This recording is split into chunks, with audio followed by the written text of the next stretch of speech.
Okay, lass uns auf Augenhöhe sprechen. Da ist die Idee, wir leben auf einem Ball, der sich dreht.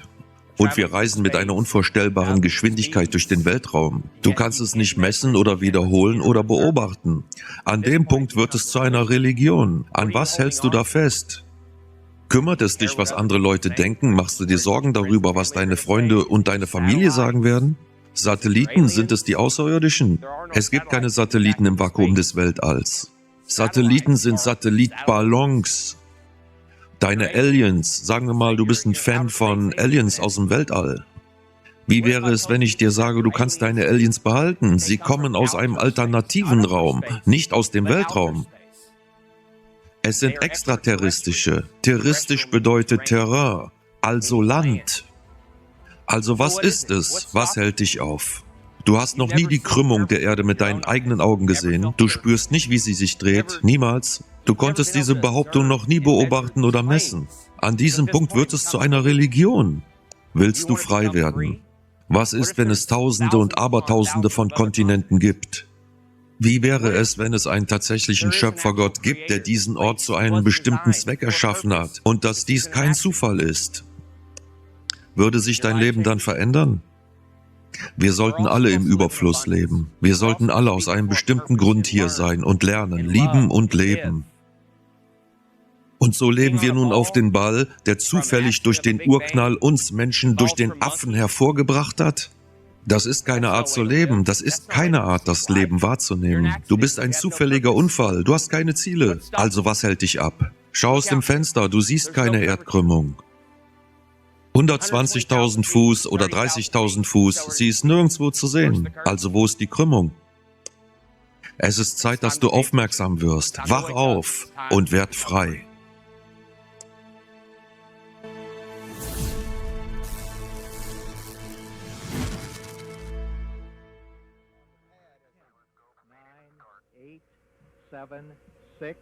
We have main engine start. 4, 3, 2, 1, and liftoff. Liftoff of the 25th Space Shuttle mission, and it has cleared the tower. Am 28. Januar 1986 verfolgte CNN mit seinen Zuschauern den Challenger-Start. Live im TV. Der Sender und alle anderen Medien erzählten uns, dass alle Astronauten bei der Explosion ums Leben gekommen sind. Aber wie immer steckt auch hier eine Absicht hinter der Mainstream-Schlagzeile. Heute Morgen sah es noch so aus, als wenn sie nicht starten könnten.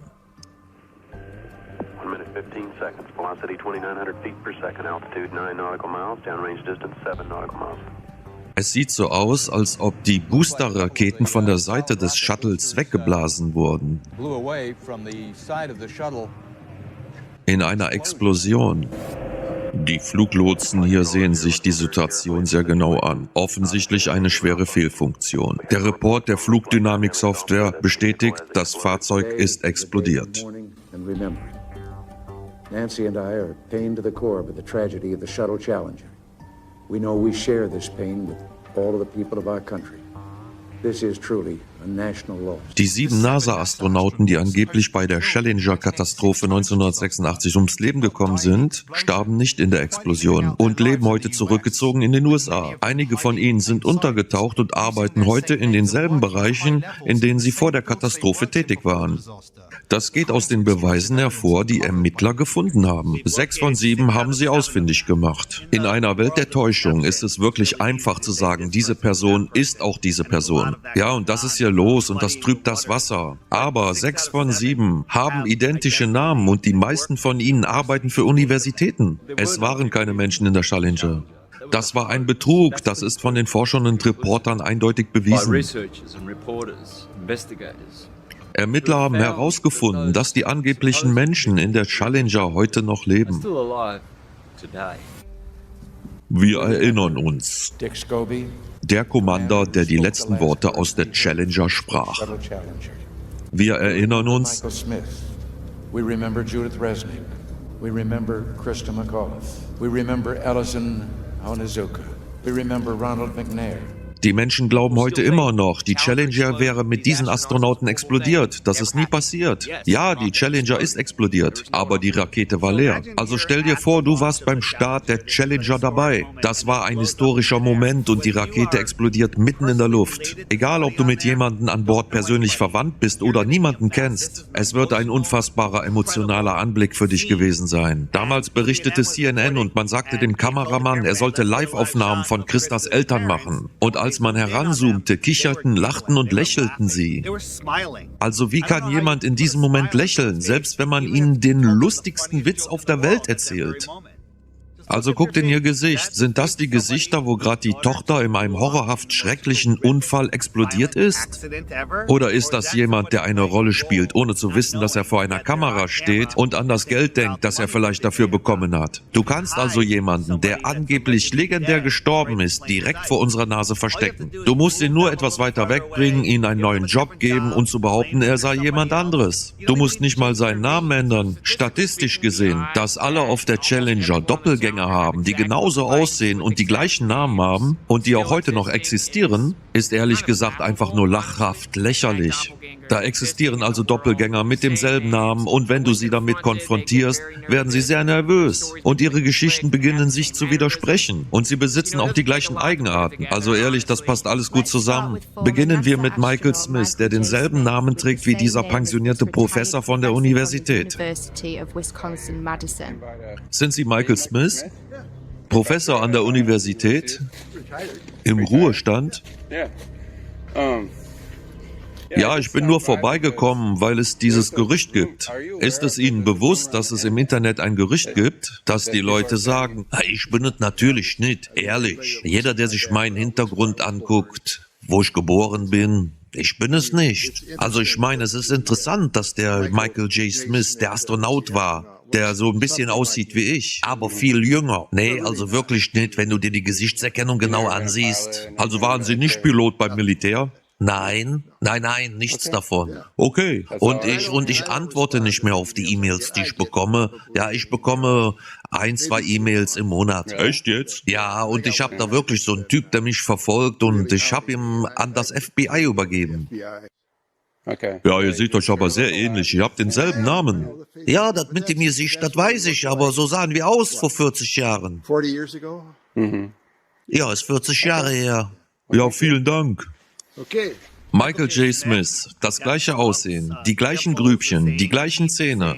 Also das lässt sich wirklich nicht leugnen. Und bevor wir die Frage beenden konnten, stritt Michael sie ab. Das bin ich nicht, weißt du? Und lacht, soll er sagen, ihr habt mich erwischt? Das wird niemals passieren. Die Aufnahme in der Einfahrt von Michael J. Smith, also das ist echt. Also das ist keine Fälschung. Weißt du, irgendwann muss man aufhören, Lügnern zu trauen. Wir verstecken unser Weltraumprogramm nicht. Wir haben keine Geheimnisse oder vertuschen irgendetwas. Wir machen alles ganz offen und öffentlich. Als nächstes kommt die ehemalige NASA-Astronautin Judith Resnick mit einer exakten Doppelgängerin, die an der Yale University arbeitet. 37 Jahre sind vergangen und sie hat nicht einmal ihren Namen geändert. Vergleicht man beide Personen, man kann es nicht leugnen. Und wenn man sie anspricht, hat sie eine sehr merkwürdige Art, nicht zu antworten. Hey, Judy, wie geht es Ihnen? Ich bin von der Presse. Ich hätte eine kurze Frage, wenn es Ihnen nichts ausmacht. Welche Presse denn? Ich bin vom Radiosender in San Bernardino. Es geht um die Space Shuttle-Verschwörung. Nein, ich möchte nur höflich sein. Nein, es geht nur um eine freundliche Frage. Es gibt da eine Menge Gerüchte darüber, dass Sie in der Raumfähre waren. Wenn Sie sich dazu äußern möchten, würden wir uns natürlich freuen. Also es ist schon irgendwie seltsam, dass Judith in Panik gerät, wenn sie merkt, dass die Presse in ihrer Nähe ist. Es ist ihr keineswegs fremd, im Rampenlicht zu stehen. Sie hat sogar schon einen kurzen Auftritt in Hollywood gehabt. Wenn ich die Wahl habe, zuzulassen, dass Amerikaner als Geiseln genommen und hingerichtet werden, dann bringe ich mein eigenes Seil mit. Saddam machte einen Rückzieher und der Botschafter Wilson half Tausenden sicher nach Hause zu kommen. Als er selbst in die Vereinigten Staaten zurückkehrte, wurde er vom Präsidenten herzlich begrüßt, der ihn ins Oval Office mitnahm und ihn im Kriegskabinett als amerikanischen Helden vorstellte. Commander Dick Scobie hatte eine Firma namens Kühe und Bäume. Auf seiner Webseite war eine Animation zu sehen, die eine Kuh zeigte, die wie eine Rakete abhob, mit einem Rauchschwall aus ihrem Hinterteil sich in der Luft drehte und dem ähnelte, was wir bei der Challenger gesehen hatten. Als wir anfingen, Videos darüber zu machen und es sich verbreitete, verschwand die Webseite auf Nimmerwiedersehen. Damals, 1986, konnte niemand vorhersehen, dass es in etwa 30 Jahren das Internet gibt, mit dem man all diese Informationen direkt in die Finger bekommt. Und man all die Bilder, Facebook, Websites und Profile durchsuchen kann. Ja, und jetzt haben diese Leute Angst. Ja? Sie verstecken ihre Profile und sie löschen ihre Webseiten und stellen ihren Facebook-Account auf privat. Onizuka und McNair sind immer zusammen. Die hängen da beide bei der NASA herum und reden immer über sich selbst. Wenn du dir Clips von Ellison Onizuka aus dem Jahre 1986 ansiehst, als das passierte, dann sprach er tatsächlich immer so wie jedes zweite Wort war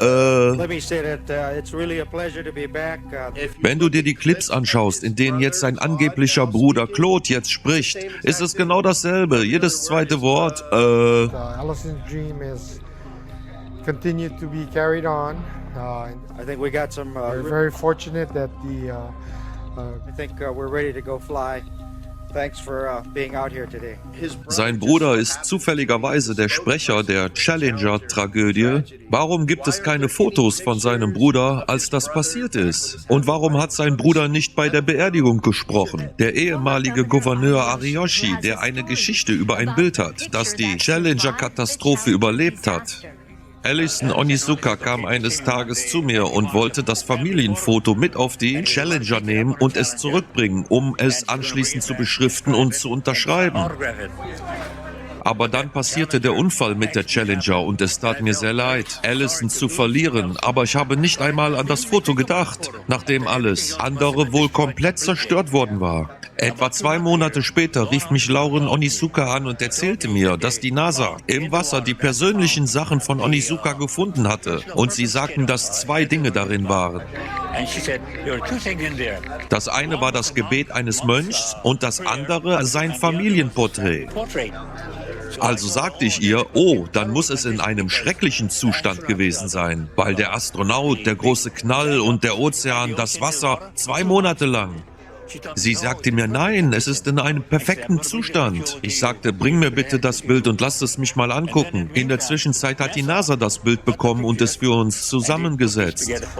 Ronald McNair hat praktischerweise einen Zwillingsbruder namens Carl McNair, der genauso aussieht wie er und bei vielen Veranstaltungen dabei ist, aber bei der Explosion nirgends zu finden war. Christa McAuliffe war eine relativ neue Lehrerin, die gerade mal 3 Jahre an der Schule war, um ihre Geschichte unterzubringen. All diese Leute, die Eltern, die Astronauten, alle Beteiligten, die du gesehen hast, sind Krisendarsteller. Sie saß beim Start am Dienstag auf der Tribüne, ein Ort, der sie, wie sie sagt, immer noch verfolgt. Warum bin ich nicht auch gegangen? Aber ich dachte, nein, ich will bleiben und es sehen. Als sie dann Mikes Einladung zur Eröffnung las, sagte sie, sie wisse nicht, ob sie emotional bereit sei für einen solchen Gottesdienst in seiner Heimatstadt. Da ich euch nicht persönlich sehen kann, wünsche ich euch viel Spaß und eine tolle Zeit bei der Show. George Bush Senior hat die Lehrerin Christa McAuliffe persönlich ausgewählt.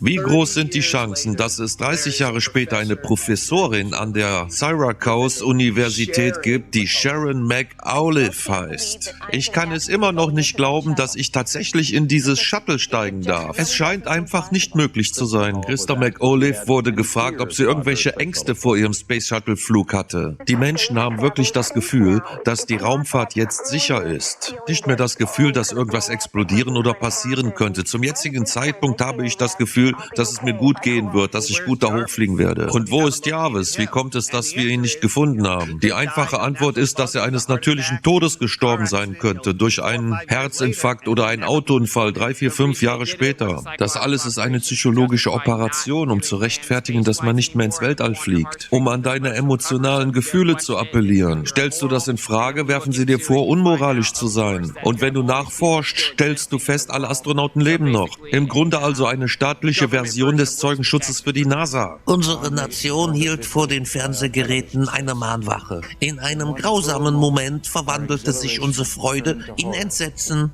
Wir warteten und beobachteten.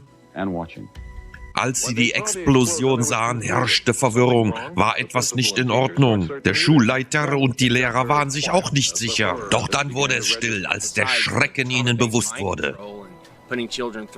Abgesehen von der traumatischen Gedankenkontrolle und der Tatsache, dass die Kinder dieses Trauma durchmachten, stärkt es ihr Modell, ihre Religion. Schau, was uns Schreckliches passiert ist. Doch wir versuchen weiter ins All zu fliegen. Wir versuchen den Weltraum für die Wissenschaft zu erforschen. Doch mein Gott, all diese Menschen sind gestorben. Es fühlte sich an, als ob mein Körper explodierte, als ich das sah. Und nichts auf der Welt kann mich mehr schocken als das. Als ich das mit meinen eigenen Augen sah, bekam ich wirklich Angst. Also manche Astronauten sind förmlichst explodiert in der Rakete. Was bewirkt das unterbewusst bei den meisten Menschen? Die wollen nicht mehr in den Weltraum fliegen. Sie wollen nicht in einer Rakete explodieren. Überlassen wir das den Profis bei der NASA, unserer Regierung, nachdem sie auf dem Bildschirm den Beweis gesehen hatten, dass es keine Überlebenden gab. Da wurde ihnen plötzlich klar, dass alle tot waren. became apparent to them that they were dealing with death. Die Regierung hatte in den verschiedenen öffentlichen Schulen Anreize gegeben, die Challenger im Klassenzimmer zu zeigen. Sie rollten also die Fernsehgeräte in die Klassenzimmer und ließen die Kinder sich hinsetzen und den Film gucken. Und ca. 20% der amerikanischen Öffentlichkeit verfolgte das Challenger-Ereignis live. Nach ca. einer Stunde wussten 80% der Amerikaner von dieser Tragödie. Also genau wie beim 11.9. sollten alle dieses traumatische Ereignis sehen, um alle gemeinsam zu traumatisieren, wie eine traumatische Gedankenkontrolle. Ja, und manche Menschen werden das nie vergessen können. Ja, und dann kriegst du diese Gefühle und kannst nicht mehr logisch denken. Natürlich war das ein Plan. Jede Schule hat dieses Ereignis live gezeigt. Sie wollten, dass die Kinder mit dieser Traumatisierung aufwachsen. Überleg dir mal, wie viele Schulausflüge hierher führen. Sie sehen im Fernsehen die Sendung Helden und Legenden und sie glauben, diese Leute wären ihre größten Helden, die sie jemals kannten. Doch es sind nur Schauspieler und sie stellen sie höher als dein Vater, die Polizei, das Militär, all diese Leute, die tatsächlich Helden sind. Doch diese Astronauten sind nur Schauspieler, die für die Regierung arbeiten.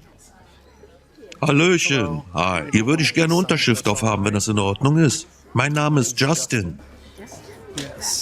Ja, mit IN. Wo kommst du denn her, Justin? Orlando. Nicht so weit weg. Schreiben Sie ruhig direkt auf das Foto. Ich hätte da mal eine Frage. Manchmal sieht es so aus, als ob die Astronauten in Kabeln und Gurten hängen. Macht man das, um sie im Bild zu stabilisieren? Was ist denn der Grund dafür? Ja, wissen Sie, ich habe nicht wirklich, Sie meinen, während Sie im Shuttle sind?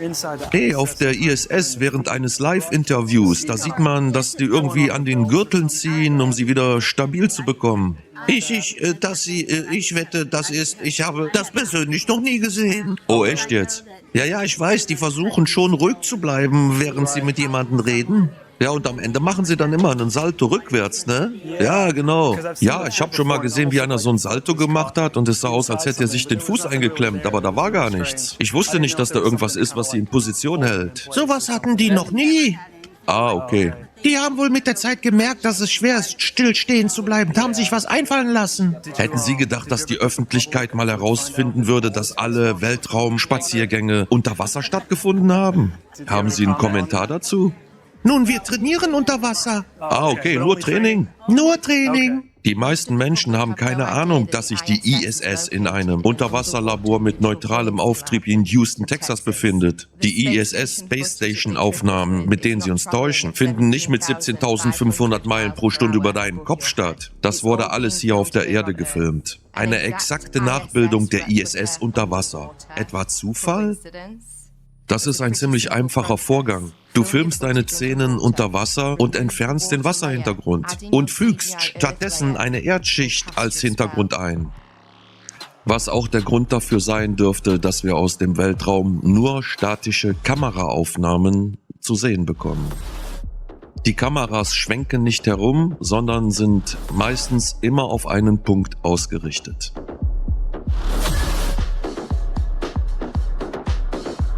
1, 2, 3, Luftblasen im Weltraum. Die internationale Raumstation ist ein kompletter Betrug, sie ist ein kompletter Schwindel.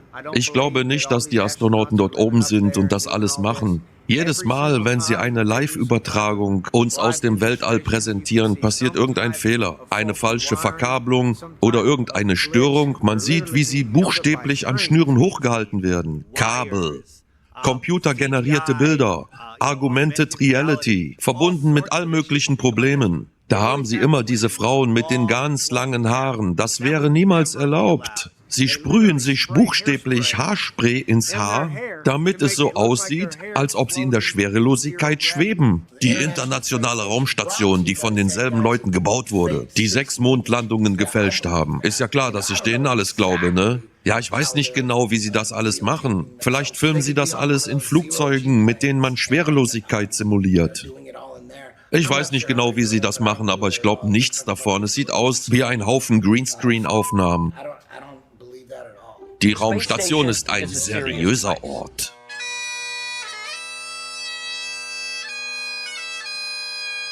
Wir machen ernsthafte Untersuchungen, wissenschaftliche Untersuchungen, sowie ingenieurstechnische Untersuchungen.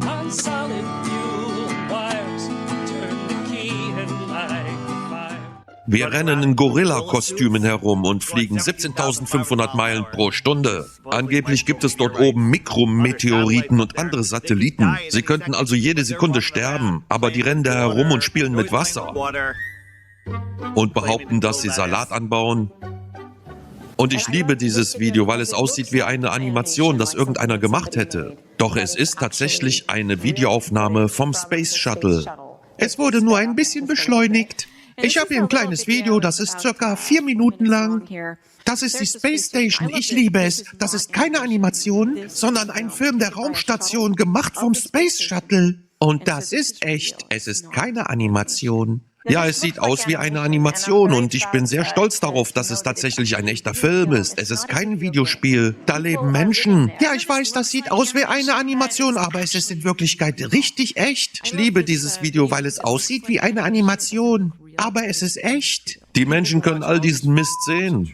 Von der NASA und von den anderen Weltraumagenturen. Und all das wird vergessen, weil sie ein kleines Licht am Himmel sehen. Und es ist die ISS. Oh ja, das ist die Raumstation. Das ist der einzigste Beweis, den sie brauchen. Und sie haben alles andere vergessen. Die Aussicht von hier ist prima. Du brauchst nur nach einem hellen Licht am Himmel Ausschau halten, das sich bewegt. Und das ist die Raumstation. Ich habe das Licht gesehen von einem Horizont zum anderen. Doch da gibt's ein paar Probleme. Erstens, es ist so hell wie die Sonne. Wirklich hell. Wie kann die ISS dieses Licht, das so hell wie die Sonne ist, auf dem ganzen Weg zu mir zurückwerfen? Ist die ISS aus Spiegeln gemacht, die meiner Blickrichtung folgen? Wie sollte jemand, der 10 Meilen entfernt ist, die gleiche Reflexion sehen? Sie fliegt also 17.500 Meilen pro Stunde. Ich kann sie für 12 Minuten sehen. Also was ist es? Ich habe mit einem NASA-Whistleblower gesprochen und er sagt, dass sie 5 B-2-Bomber haben, die sie modifiziert haben. Einige Teile davon seien aus transparentem Material mit einer dünnen Metallstrebe,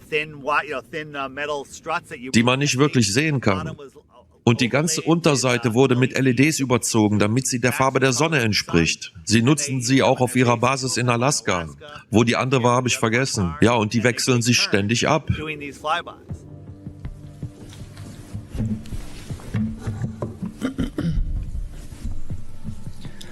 Guten Abend, verehrte Kommissare. Heute möchte ich Sie auf einen möglichen Betrug enormen Ausmaßes aufmerksam machen, welcher in Ihrem Bezirk passiert. Es gibt jetzt eindeutige Beweise dafür, dass die NASA zahlreiche Methoden anwendet, um die Öffentlichkeit über den Aufenthalt von Astronauten auf der ISS-Raumstation grob zu täuschen. Bei Innenszenen auf der Raumstation, die von der NASA live übertragen wurden, wurde der Einsatz von Kabeln, Gurten, Greenscreens und virtueller Realität festgestellt, um den Anschein einer schwerelosen Umgebung zu erwecken. Doch anscheinend sind sie unter Wasser. Dabei ist es sehr interessant, dass sie in einem Swimmingpool unter Wasser für ihre Mission trainieren. Das wirft die Frage auf, wenn sie wirklich dort oben sind, warum benutzen sie dann Hollywood-Techniken, um das Filmmaterial zu fälschen? Ja, das wäre was, oder? Ich fordere die Kommissare auf, eine umfassende Untersuchung wegen der Veruntreuung von Steuergeldern einzuleiten. Der Betrieb der ISS kostet die NASA $3 Milliarden pro Jahr. Und wenn Sie keine verdammt gute Erklärung dafür haben, warum Sie diese Videos fälschen, dann sollte die Öffentlichkeit Sie fragen, wo unsere Steuergelder hinfließen. Es ist unsere Pflicht, dieses verschwenderische ISS-Programm aufzudecken und abzuschaffen. Ja, und ich kann mir vorstellen, was Sie alle denken. Die NASA ist ein Teil der Bundesregierung und ihr seid nur die Bezirkskommissare.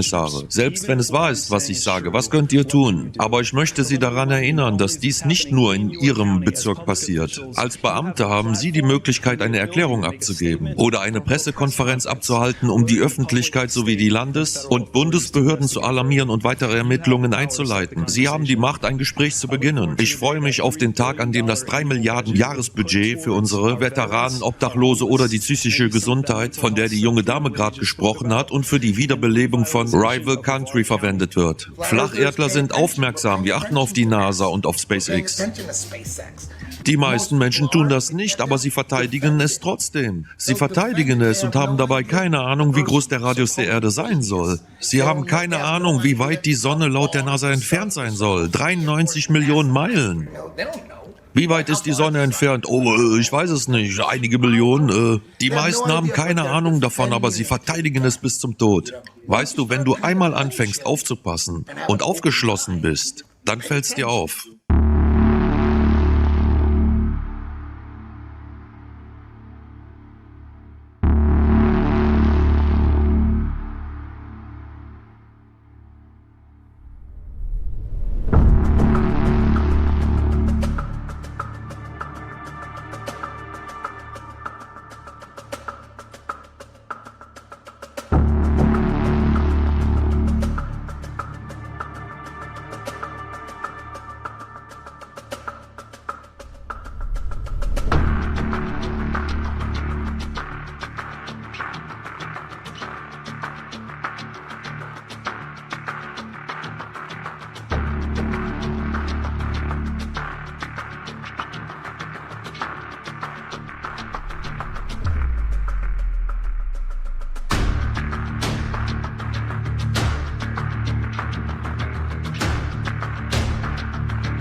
Das ist das schlechteste Video, was ich jemals gesehen habe. Wir wollen sicherstellen, dass die Amerikanerinnen und Amerikaner verstehen, dass es keinen Grund zur Panik gibt. Wie bereits erwähnt, hat der Präsident diese Maßnahmen getroffen, weil diese Objekte früher schon in geringer Höhe flogen und sich im zivilen Luftraum befanden. Und wir wollen sicherstellen, dass wir diesen Luftraum schützen. Aber nochmal, wir wollen auch sicherstellen, dass die amerikanische Öffentlichkeit nicht in Panik gerät. Bitte was? Er befindet sich auf einem Ballon? Warum ist ein Satellit auf einem Ballon? Weil das schon immer so war. Flacherdler behaupten das schon lange. Was im Mainstream nicht wirklich diskutiert wird, ist die Tatsache, dass die NASA, wie wir wissen, mehr Geld für Helium ausgibt als jeder andere in der Welt. Und ihren letzten Vertrag gerade auf Hunderte von Millionen Dollar für Helium abgeschlossen hat. Und sie haben Ballons gestartet, die größer waren als ein Fußballfeld. Und sie sind hocheffizient in der Übermittlung von Daten und in der Zusammenstellung von Wetterdaten. Im Grunde haben wir eine große Flotte von Ballons über uns, die die Informationen, die wir nutzen, liefern. Was glaubst du, warum verbraucht die NASA am meisten Helium weltweit? Warum lassen sie Ballons steigen? Diese Satelliten an den Ballons in einen magisch schwebenden Raum, in einem magisch schwebenden Vakuum des Weltalls. Sie zeigen es uns, sie sagen es uns ganz offen. Da schau her, Satelliten hängen an Ballons, sie sind nicht im magischen All. Genau hier in diesem Forschungszentrum. Es ist laut, da kommt gerade ein lauter Truck.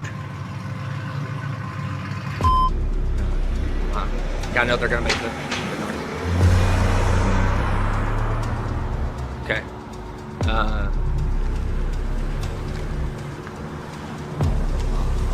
Howdy. Ja, ich filme nur ein bisschen. Was? Ja, ich schaue nur, ob es was zu sehen gibt. Wir machen nur eine Dokumentation. Nein, wir sind unabhängige Journalisten. Ey, filmt ihr mich? Naja, wir sind ja in der Öffentlichkeit. Das ist ja nicht privat hier. Wir haben ja versucht, sie anzurufen, aber sie sagten, sie würden keine Besichtigung machen. Selbstverständlich musst du deine Sorgfaltspflicht erfüllen und sicherstellen, dass hier draußen keiner Scheiße baut. Hab ich verstanden. Im Johnson Space Center haben sie auch draußen Wachen. Okay. Und die knallen dich ab. Also sieh zu, dass du da nicht reinläufst. Wir sind an diesen Satellitenballons interessiert, weißt du? Ja. Wir wussten ja nicht mal, dass die existieren. Es ist ja ziemlich cool, dass sie alle mit Ballons aufsteigen. Dass die da oben rumfliegen. Wir dachten, die werden mit Raketen da hochgeschossen. Vielleicht macht das ja auch mehr Sinn an so einem Ballon. Denke ich mir so. Keine Ahnung, vielleicht ist es eine streng geheime Sache. Ihr wisst nichts von diesen Satelliten ohne Ballons? Die Vorstellung, man bräuchte irgendeine Art von Kiste, die frei in der Umlaufbahn um einen Ball kreist, ist wirklich nur eine fiktive Vorstellung, die wir überhaupt gar nicht nutzen. Satelliten sind schon seit den 50er Jahren auf Ballons. Das war schon immer so. Es ist eine Lüge, dass sie in den Weltraum bringen würden. Es gibt keine Beweise für Satelliten im Weltraum. Die müssten ja ein Antriebssystem haben. Selbst wenn du glaubst, dass die Erde eine Kugel ist, musst du auch glauben, dass die Satelliten sich nicht ohne eine Antriebsquelle fortbewegen können. Wir wissen, dass sie keine Triebwerke haben. Also was genau treibt sie an? Das ergibt keinen Sinn. Dann findest du heraus, dass die NASA 98% des Heliums besitzt. Dann erfährst du, dass an all diesen Satelliten, die abgestürzt sind, Ballons hingen. Folgedessen lassen sie die Satelliten mit Ballons aufsteigen. Wenn all diese Satelliten mit 17.500 Meilen pro Stunde unterwegs sind und jeder fliegt in eine andere Richtung und dann gibt es 50.000 davon, sie sollten miteinander kollidieren. Hört auf, Leute, das macht keinen Sinn. Es gibt keine Satelliten, es gibt keinen Beweis dafür. Den einzigen Beweis, den wir haben, sie hängen an Ballons. Arthur C. Clarke schrieb in den 50er Jahren ein Buch, in dem er die Theorie aufstellte, dass Satelliten in einem endlosen Fall um die Erde kreisen. Kurze Zeit später hatten wir plötzlich Satelliten rings um die Erde herum. Denken Sie mal drüber nach. Die Erde dreht sich mit 1600 Stundenkilometer am Äquator. Und die Erde kreist in einer elliptischen Umlaufbahn, die mal schneller und mal langsamer wird. Mit ca. 100.000 Stundenkilometern jagt sie auf einer gekrümmten Umlaufbahn weiter. Und wir haben geostationäre Satelliten. Das ist ein Satellit, der über demselben Stück Land bleibt. Er ahmt also die Drehung und die Umlaufbahn nach und er beschleunigt und verlangsamt sich und bleibt immer über demselben Stück Land. Und alles bewegt sich in einer unendlichen Vorwärtsbewegung. Das macht absolut keinen Sinn. Und jetzt wird offen zugegeben, dass es sich um Ballons handelt, aber es wird so getan, als wäre es eine neue Sache. Das ist der neue Weg, wir starten jetzt Satelliten mit Ballons und das ist einfach billiger und besser. Wir brauchen die Satelliten im Weltraum nicht mehr. Und die Leute fangen an zu begreifen, das ist der Grund, warum sie wieder auf Ballons umsteigen. Ein Großteil der Übertragungen, die wir für unser Handy oder für TV-Satellitenanlagen oder Internet benötigen, sie alle senden vom Boden aus, von Turm zu Turm, zugegebenermaßen in großer Höhe. Und natürlich haben wir unterirdische und Seekabel, die 99,9% aller Übertragungen gewährleisten. Es ist also nur eine Fassade in den Köpfen der Menschen, dass da kleine Metallkisten rumfliegen und dir alle deine Daten liefern. Nichts davon ist echt. Oh mein Gott, ich rufe meinen Bruder an. Das sieht verdammt schön aus. Okay, Sie sehen einen Artemis-Flug. Wow, sie fliegt jetzt gerade. Egal, ob es die ISS oder eine Raketenstadt ist, sobald es jemand mit seinen eigenen Augen sieht, denkt er, es wäre echt. Das ist verdammt erstaunlich. Oh, da ist es. Was zum Teufel ist passiert? Sie wissen nicht einmal, was zum Teufel da los ist. Der Grund, warum du immer wieder ein Video findest, in dem eine Rakete der NASA aufsteigt und dann langsam einen U-förmigen Bogen macht, ist nicht, weil sie um den Ball herumfliegt und auf der anderen Seite ins Weltall hinausfliegt, sondern weil diese Raketen, die von deinen Steuergeldern finanziert werden, kurz nach dem Start nur eine bestimmte Zeit haben, bevor sie wieder auf die Erde zurückfallen, weil ihnen der Treibstoff ausgeht. Es ist alles erfunden. Was wirklich passiert ist, dass sie in der Nähe des Ozeans in Texas oder Florida gestartet werden, aber niemals mitten im Land. Sie fällt nicht ins Meer, sondern irgendwo da hinten aufs trockene Land. Also muss die NASA ihre Raketen von Texas und Florida aus starten, weil das Land direkt am Wasser liegt. Wenn sie eine Rakete von Little Rock, Kansas ausstarten wollten, sie würde es nicht einmal bis Texarkana schaffen. In Cape Canaveral, Florida oder Houston haben wir ein Problem.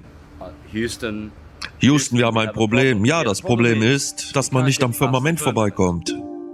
1962, 7 Jahre bevor die Mondlandung gefälscht wurde, begann die Operation Dominic. Wurde eine Serie von 31 Raketen direkt in den Himmel geschossen, um zu testen, wie hoch der Mensch reisen kann. Sie fanden schnell heraus, dass sie nicht so hoch kamen. Es scheint so, dass die Raketen, wann immer sie in den Himmel geschossen wurden, mit verschiedenen Schichten des Plasmafeldes oder dieses elektromagnetischen Phänomens interagierten. Und es scheint flüssigkeitsähnliche Eigenschaften zu haben. Wenn die Rakete auf einen bestimmten Teil dieses Kraftfeldes trifft, beginnt es sich aufzulösen und versucht sein Gleichgewicht wiederzufinden, welches auf der Impedanz der elektromagnetischen Schichten beruht. Warum explodieren die Raketen in dem Filmmaterial? Es sieht aus, als wenn sie auf eine Barriere aufschlagen. Sie testen die Stärke des Firmaments und sie können es nicht durchdringen. Was ist da los? Was ist das? Meiner Meinung nach haben sie versucht, einen Weg zu finden, wie sie hier rauskommen. Über uns befindet sich ein Firmament, also wie oben, so auch unten. Offensichtlich wird vielen Menschen bewusst, dass es ein Himmelsgewölbe gibt, dort oben, das undurchdringlich zu sein scheint. Egal was du machst, du kannst nicht geradeaus in den Himmel fliegen und dann immer weiter. Ein interessanter Raketenstart war die Amateurrakete Go Fast. Sie haben uns etwas gegeben, was uns die NASA und SpaceX nie gegeben haben. Einen ununterbrochenen Film von der Kamera. Wenn du dir einen NASA- oder SpaceX-Start ansiehst, gibt es 4, 5 oder 6 Schnitte, bevor die Rakete überhaupt die Startrampe verlässt. Von der Go Fast gibt es einen ununterbrochenen Film. Die Rakete fliegt 72 Meilen hoch und plötzlich macht es flupp und die Rakete kommt zum Stillstand. Es hat den Anschein, als hätte die Rakete das Firmament getroffen. Eine Sache, die ich eurer Generation wirklich ans Herz legen möchte, ist, dass die Erde ein geschlossenes System ist. Wir können die Erde nicht verlassen. Wir können nirgendwo hingehen. Das Wasser umgibt uns in allen Richtungen, auch direkt über uns. Wir wissen jetzt, dass es ein sogenanntes Superfluid gibt, wie das Helium-3, und es könnte tatsächlich eine vollständige elektromagnetische Ausbreitung ohne jegliche Behinderung bieten, wie zum Beispiel die Mondwellenbeobachtungen von Crow. Ich denke, dass es eindeutig ein flüssigkeitsähnliches Medium über uns gibt. In der antiken Astronomie, die dieselbe Wissenschaft wie die Astrologie war, mit dem Unterschied, dass die eine mehr theologisch und die andere mehr säkular war. Zu der Zeit wurde das Wasser über uns als Kristall bezeichnet. Im Buch der Offenbarung wurde dies das kristalline Meer genannt. Der 9. Himmel. Das Wasser darüber ist das Firmament. Ich denke, dass die Beweise ziemlich erdrückend sind, dass es ein flüssigkeitsähnliches Medium über uns gibt.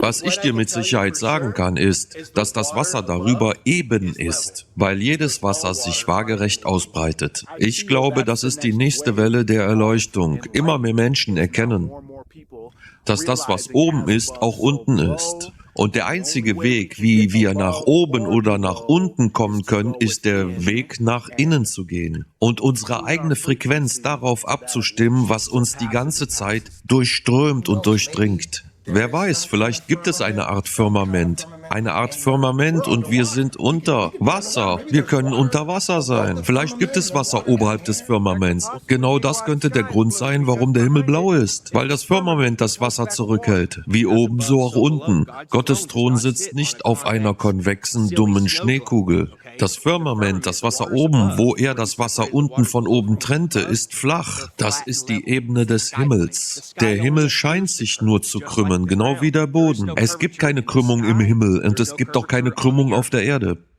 Nun Dave, die SpaceX Falcon 9 wird vom Luftwaffenstützpunkt Vandenberg aus starten und zwar in etwa einer Minute, vielleicht auch etwas weniger.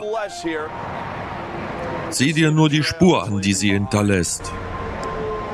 Absolut unglaublich, man kann es kaum beschreiben, aber vom Boden aus sieht es so aus, als ob... Einige dieser Raketen sehen aus, als würden sie über das Wasser schrammen, wie ein Boot, das etwas durch das Wasser schleift. Du siehst etwas, das einem Schnellboot ähnelt, das durch das Wasser fährt.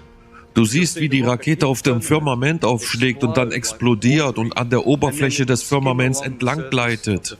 Warum ist das so? Nun, weil es Wasserstoff ist. Es ist Wasser. Ich bin mir nicht sicher, was sie da tun, aber sie fliegen nicht in den Weltraum. Es ist fast so, als wenn sie es dir einfach ins Gesicht werfen. Schaut, wir fliegen in eine Barriere. Es sieht buchstäblich so aus, als würden die Raketen im Meer aufprallen. Wie ein Boot im Meer, das Wellen verursacht. Schau dir das Video an. Sie hauen es uns förmlich um die Ohren. Sie können nicht einfach sagen, dass es ein Firmament gibt und dass wir auf einer flachen Erde leben oder wie auch immer. Sie können nicht einfach sagen, wir machen hier eine Show. Sie zeigen es uns durch Brotkrümel, die sie uns vor die Füße werfen. Wir müssen die Spur nur erkennen. Die Leute fragen, was ist denn unter der flachen Erde? Weil sie an eine Scheibe denken, die im Weltraum schwebt. Wir wissen nicht, was sich unter der flachen Erde befindet, weil das tiefste Loch ist 7,8 Meilen tief. Und während sie das Loch gegraben haben, nutzten sie Bodenradar, um zu schauen, auf was sie als nächstes stoßen. Und sie haben sich bei jedem Schritt geirrt. Da sind Steine und sie stoßen auf Wasser. Sie machten immer falsche Vorhersagen. Dann stießen sie auf eine undurchdringliche Barriere. Sie versuchten jahrelang da durchzukommen, aber sie schafften es nicht und sie gaben auf.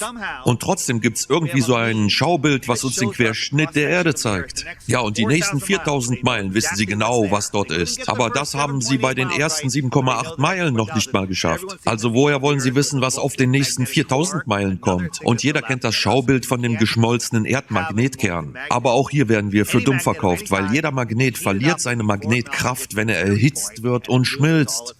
Habt ihr schon von der jüngsten Behauptung der heliozentrischen Priester gehört?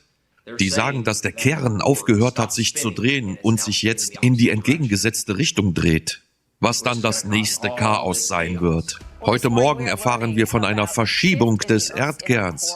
Das klingt wie die Handlung aus einem Hollywood-Spielfilm, wie die Wissenschaftler bei dem Hollywood-Blockbuster. Die sagten, dass sich der feste Kern vom inneren Mantel löst und stoppt, um sich dann in die entgegengesetzte Richtung zu drehen. Was bedeutet das? Ja, im ersten Moment hört sich das an wie ein Hollywood-Spielfilm, wo im Drehbuch steht, oh mein Gott, der Kern der Erde dreht sich rückwärts. Woher wissen Sie das? Also ich möchte nur wissen, woher Sie wissen, was der Kern macht. Wenn sie doch nur 8 Meilen tief bohren können.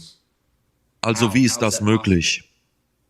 Als Menschen haben wir es bisher nur geschafft, 7,8 Meilen tief zu graben, zu bohren. Also woher wollen Sie wissen, was in 3000 Meilen Tiefe ist? Das macht keinen Sinn.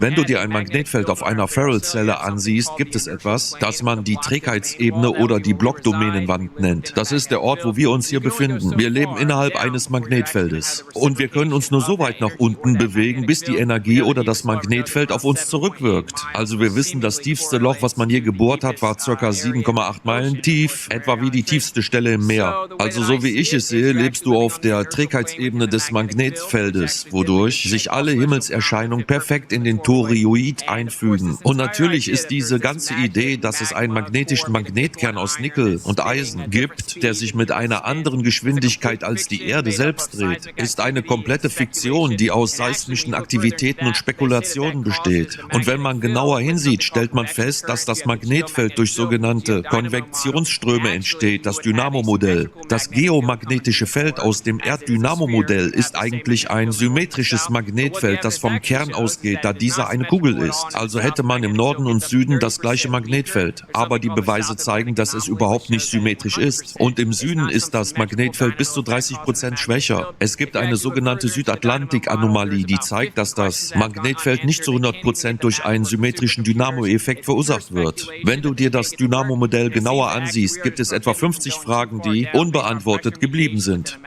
Es gab einen berühmten Wissenschaftler, der ein U-Boot auf den Grund des Ozeans schickte und der nicht in der Lage war, den Boden des Ozeans zu durchdringen, als gäbe es eine Art Barriere.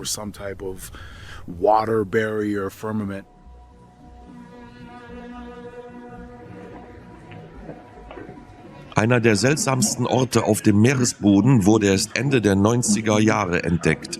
Und Mike DeGury ist einer der wenigen Menschen, die ihn damals persönlich gesehen haben.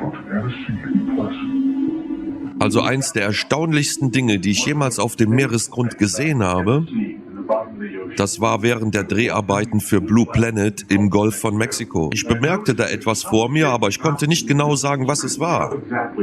Aber es sah aus wie ein dunkles Band.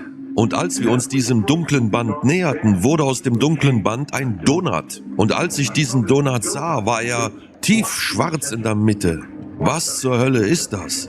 Und als wir immer näher und näher kamen, bemerkte ich, dass das schwarze Band eine Art Dampf über sich zu haben schien. Und dann sah ich das Wasser, das gegen das Ufer plätschert. Dieses Band war ein Ring aus Muskeln. Und in diesem Ring aus Muskeln war ein See. Und ich dachte, Moment mal, ich bin doch schon unter Wasser. Wir fuhren also über diesen See und ich versuchte darin abzutauchen und prallte ab. Das Wasser war so salzig und dicht, dass wir das U-Boot nicht abtauchen konnten. Wir sind buchstäblich abgeprallt. Und als wir abprallten, sahen wir Wellen, die zurück zur Küste liefen. Das liegt am Firmament, es ist fest. Ich glaube, dies ist eine Ebene und alles schwingt. Und letztendlich müssen wir Meister dieser Schwingung werden, um diese Dimensionen zu durchdringen, um darin zu leben und zu existieren. Das ist die drittdimensionale Ebene. Also die physische Ebene.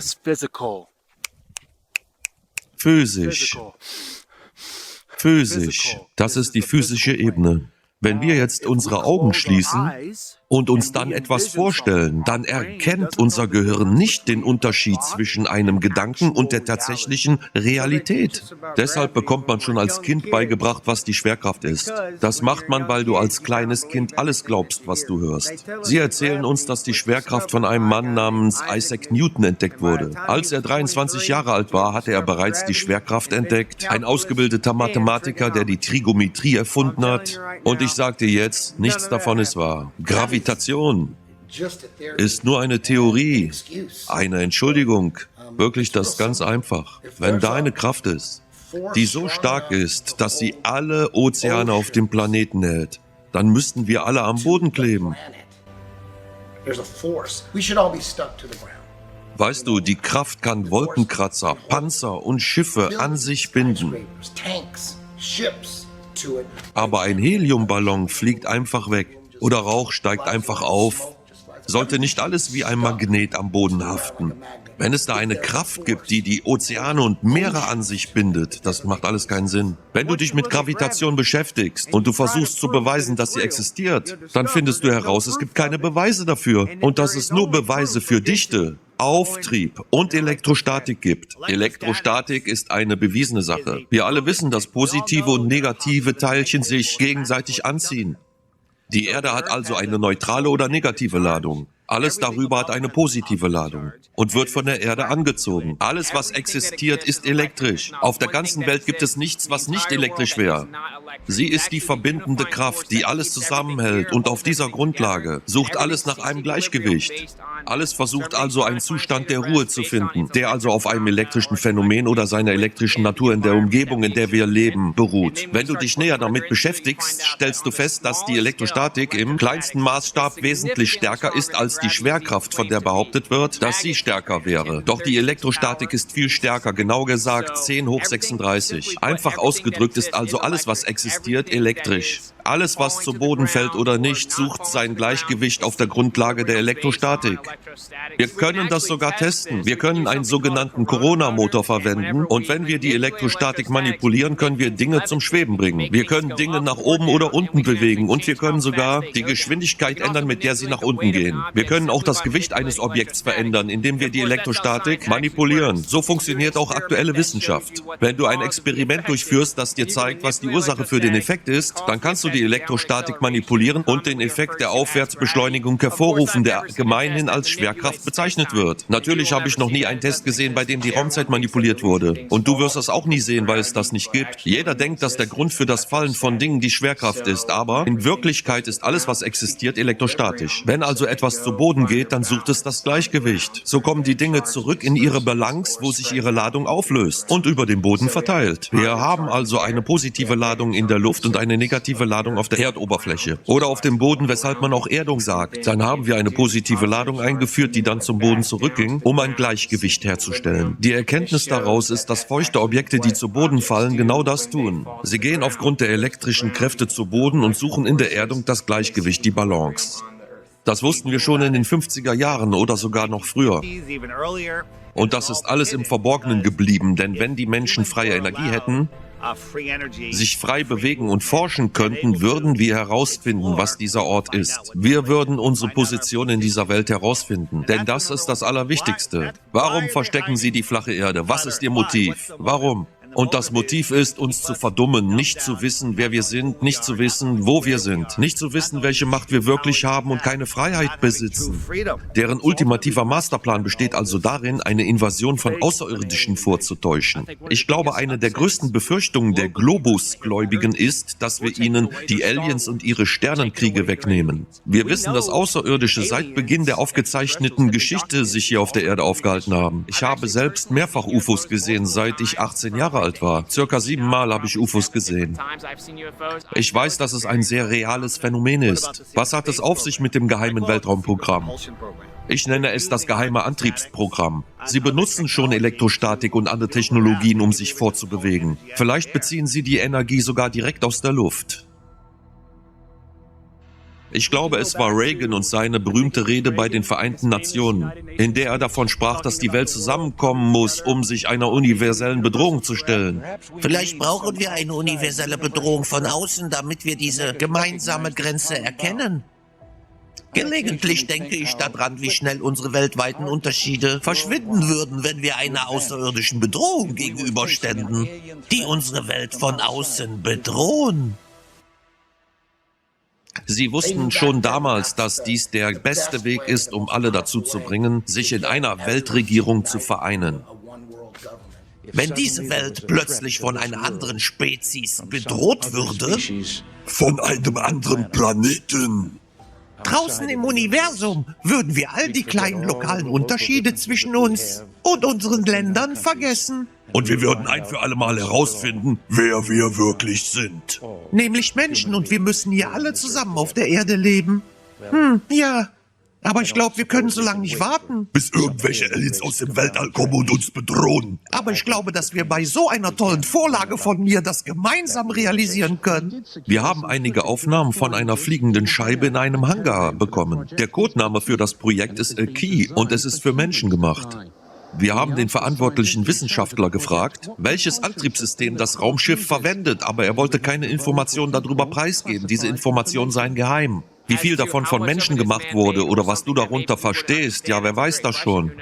Ja, aber ich glaube, dass sie einfach eine alte Technologie weiterentwickelt haben, was man vor uns versteckt, was wir einfach nicht wissen, was das ist. Die damaligen Deutschen haben uns erklärt, dass es einen elektrischen Levitationsantrieb gibt. Mit so einem elektrischen Levitationsantrieb könnte man also einen ewigen Flug erreichen. Man könnte der Physik trotzen. Drehimpulsänderungen wären im Handumdrehen zu erreichen. Eine menschengemachte Technologie, die wir immer noch nicht verstehen. Ich weiß nicht, vielleicht gibt es andere Humanoide oder Aliens, wie auch immer. Vielleicht finden wir wir sie in der Richtung oder in der Richtung, aber da oben, na, das glaube ich nicht. UFOs sind schon real, ihr seid nur verwirrt, woher sie kommen. Sie kommen nicht von einem fernen Planeten oder Billionen von Lichtjahren Entfernung. Sie kommen aus der Welt von außerhalb und möglicherweise aus dem Ozean. Ich persönlich glaube, dass die Regierung so böse ist, dass sie alle möglichen Pläne schmiedet, um die Menschen so zu manipulieren, dass sie einer Weltregierung zustimmen. Das bezeichnen sie als eine neue Weltordnung. Eine Möglichkeit, die Menschen so zu manipulieren, ist die Zerstörung von Städten mit Raketen, Lasern und allen möglichen zerstörerischen Bomben. Und dann werden sie sagen, das waren Außerirdische.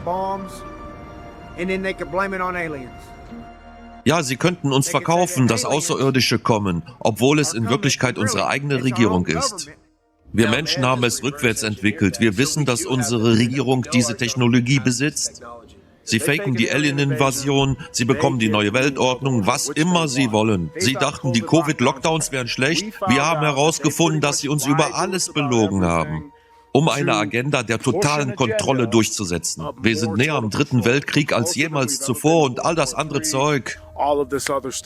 Und jetzt, der einzige Weg für diese Leute, damit sie meiner Meinung nach wirklich bekommen können, was sie wollen, oder um die Zeitlinie zu beschleunigen, ist eine gefälschte Alien-Invasion. In dem Moment, wo sie das tun, geraten alle in Panik. Dann greifen sie als eine Weltregierung ins Geschehen ein und alle Regierungen kommen zusammen, um eine außerirdische Bedrohung zu stoppen. Und dann stecken sie uns alle in einen Lockdown und erzählen sie uns, dass da draußen ein Alien-Virus ist.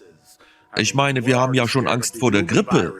Doch jetzt auf einmal haben wir es mit außerirdischen Viren zu tun. Wir sind am Arsch. Das ist das Endspiel. Und es ist auch ziemlich einfach zu erkennen, dass sie sich genau darauf vorbereiten. Oh, da ist ein Mutterschiff im Orbit. Oh nein, halt die Klappe. Als wenn wir sowas schon immer hätten. Sie haben sich das genau überlegt und die Aliens in den Weltraum gebracht und nicht in die Länder dahinter. Wenn jemand außerirdisch sagt, was bedeutet das?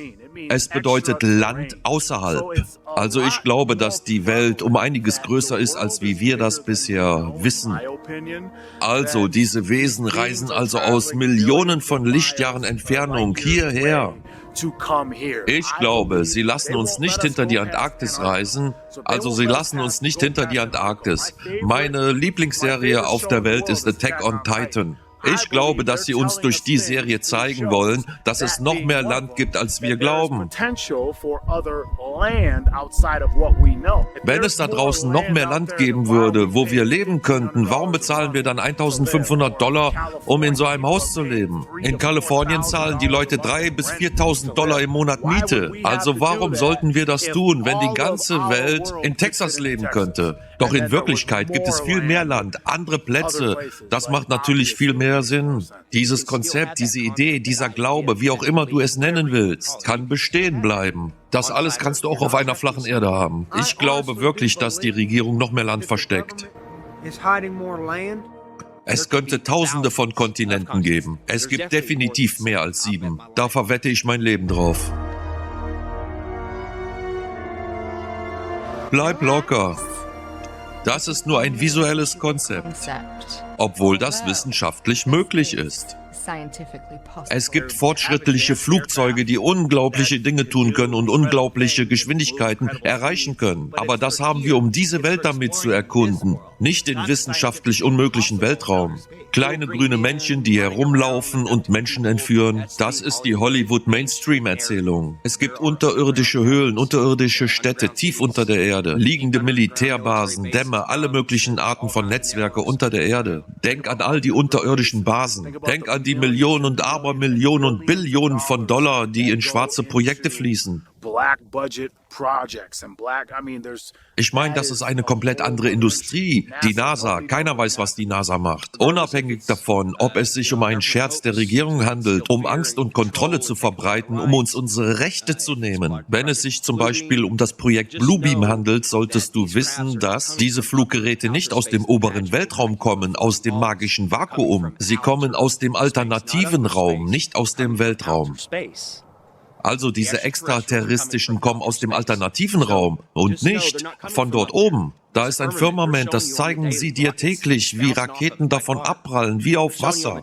Sie kommen nicht von da oben, sie kommen von da draußen. Ich habe vor kurzem die Information von jemandem innerhalb des Militärs erhalten, aus dem Jahr 1992. Sie waren damals schon in der Lage, Holographie oder Hologramme mit akustischen Hologrammen, mit elektromagnetischen Manipulationen und, wie ihr wisst, mit Licht zu machen, um sehr realistische Hologramme in jeder erdenklichen Größe und Proportion zu erzeugen. Ich möchte also jeden ermutigen, der anfängt, diese Aktivitäten am Himmel zu beobachten, immer daran zu denken, dass es sich um einfache Hologrammtechnologie handeln könnte, die dazu benutzt wird, euch emotional zu manipulieren, um euch in einen Zustand der Angst zu versetzen. Wir warnen die Menschen schon seit über 7 oder 8 Jahren davor. Diese Information wurde uns von der Sekretärin von Wernher von Braun übermittelt, als Warnung, die letzte Karte im Spiel sozusagen. Und das hat er immer und immer wieder zu mir gesagt. Die letzte Karte im Spiel wird eine extraterrestrische Bedrohung sein. Damals musste ich lachen, als er Asteroiden sagte. Und als er dann von Außerirdischen sprach, wusste ich, dass ich mich mit diesem Thema nicht befassen würde. Und jetzt hören wir in den Nachrichten, gerade heute, diese Woche, dass sie einen weiteren Feind eingeschleust haben und diesmal unsere Satelliten zu beschützen haben. Mit anderen Worten, wir brauchen einen Grund, um diese Billionen auszugeben, um diese Dollar für ein weltraumgestütztes Waffensystem zu verschwenden. Eine Lüge, ein Gespenst. Und Wernher von Braun sagte mir das schon in den frühen 70er Jahren und bis zu seinem Tod im Jahr 1977 erklärt. Und was er mir sagte, war, dass es eine beschleunigte Aktion geben wird. Er sagte mir nicht wann, aber er sagte, dass es sehr schnell passieren wird. Schneller, als sich das überhaupt irgendjemand vorstellen kann. Und die letzte Karte, die man in den Händen halten wird, wäre die Karte eines extraterrestrischen Feindes. Er sagte mir das so ausdrücklich, dass mir bewusst wurde, dass Wernher von Braun etwas wusste, vor dem er zu viel Angst hatte, es genauer zu erklären. Er hatte zu viel Angst, darüber zu sprechen. Er wollte mir keine Details nennen. Ich weiß nicht, ob ich ihm die Details abgekauft hätte oder ob ich ihm geglaubt hätte, 1977. Aber da besteht überhaupt gar kein Zweifel, dass dieser Mann wusste und auch das Bedürfnis hatte, es zu wissen. Der Blick in seinen Augen machte mir klar, dass er wusste, dass da irgendetwas abgeht. Ein Geheimnis, das er nicht preisgeben konnte. Ja, das wird wahrscheinlich Ihre letzte Karte sein. Ja, ich denke, den Weg werden Sie einschlagen. Ja, Sie haben die Technologie. Erstaunlich hochentwickelten Kram, welchen uns die elitären Familien seit Jahrtausenden vorenthalten haben. Und überhaupt, diese Leute haben Patente, alte Dokumente und Patente. Die amerikanische, russische und die deutsche Regierung, alle haben alte Dokumente und Patente, die bis ins frühe 19. Jahrhundert zurückreichen. Wie man diese Maschinen baut. Also warum bauen sie diese Maschinen? Also wofür? Was steckt dahinter? Wenn das besondere Dinge sind, die von oben kommen, warum muss man die dann bauen, um dich damit zu erschrecken? Also warum müssen wir Blaupausentechnologie aufbauen, die bald kommt, um dich damit zu erschrecken? Denn nichts davon kommt von oben und nichts davon ist zufällig. Entweder kommt es von außerhalb, aus dem Meer, oder es ist menschengemacht. Oder eine Blaupause oder eine Kombination all dessen. Aber nichts kommt von oben über deinen Kopf, also bitte hört auf. Aber hört bitte auf, an den Alien-Bullshit zu glauben. Lasst das Ding los. Mein Name ist Joseph Spencer. Man kennt mich auch als der Man in Black. Nach 7 Jahren, in denen ich als Agent für die CIA tätig war, wurde ich für einen neuen Auftrag rekrutiert. Dabei ging es um streng geheime Operationen. Ich wusste zwar von den Black-Budget-Projekten, kannte aber aufgrund der hohen Geheimhaltungsstufe nicht die Zusammenhänge. Selbst dem Präsidenten wurde der Zugang zu diesen inneren Abläufen verwehrt. Jährlich werden Milliarden von Dollar in schwarze Projekte gesteckt, die ohne jegliche Aufsicht oder Einmischung arbeiten. Sie haben volle Autonomie. Die meiste dieser Technologien wurden aus außerirdischen Raumschiffen geborgen und von uns auseinandergebaut und weiterentwickelt, die entweder abgestürzt sind oder von unserem Militär abgeschossen wurden. Die Öffentlichkeit wird leider nie etwas von diesen Operationen erfahren. Seit den frühen 50er Jahren haben Wissenschaftler die holographische Technologie entwickelt und haben diese im Laufe der letzten Jahre auf einen Stand gebracht, den wir uns nicht vorstellen können. Sie standen da und starrten auf den Bomber, der so absolut echt und solide aussah, als könnte man ihn anfassen. Über diese Möglichkeiten habe ich nachgedacht. Was wäre, wenn dies eine Projektion 1000 Fuß hoch am Himmel wäre? Wie könnte irgendjemand wissen, dass das eine Illusion ist? Das rechtwinklige Phoenix-UFO, das von 10.000 Menschen beobachtet wurde, war der erste groß angelegte Test einer Himmelsprojektion für die Öffentlichkeit. Er war erfolgreicher als erwartet. Im Oktober 1938 veröffentlichte Orson Welles in einer Radiosendung Krieg der Welten für die Öffentlichkeit. Es wurde so realistisch geschildert, so dass große Teile der Bevölkerung in Panik gerieten. Verängstigte Bürger haben versucht, die Stadt zu verlassen, um sich in den Wäldern zu evakuieren. Amerika hat sich von einfachen Vorstellungen sehr leicht täuschen lassen.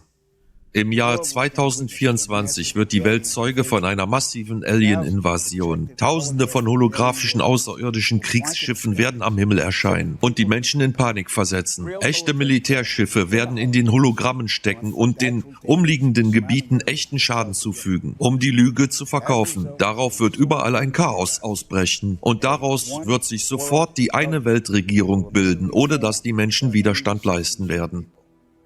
Und sie werden die neue Weltordnung sein.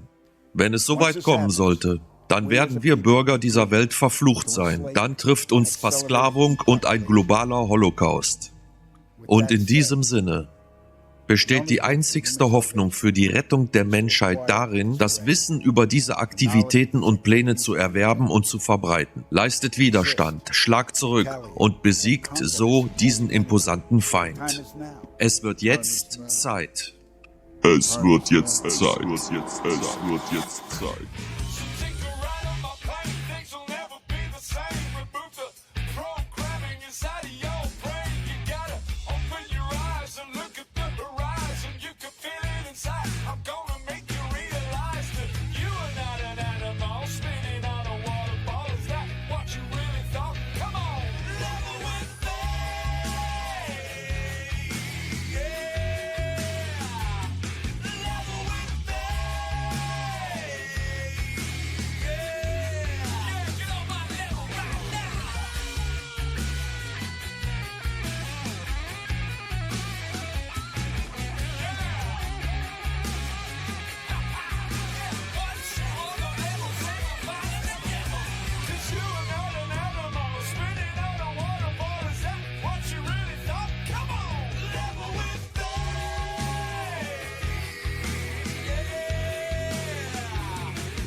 Warum wollen reiche, mächtige Menschen, dass du den Schöpfer, Gott, nicht kennst?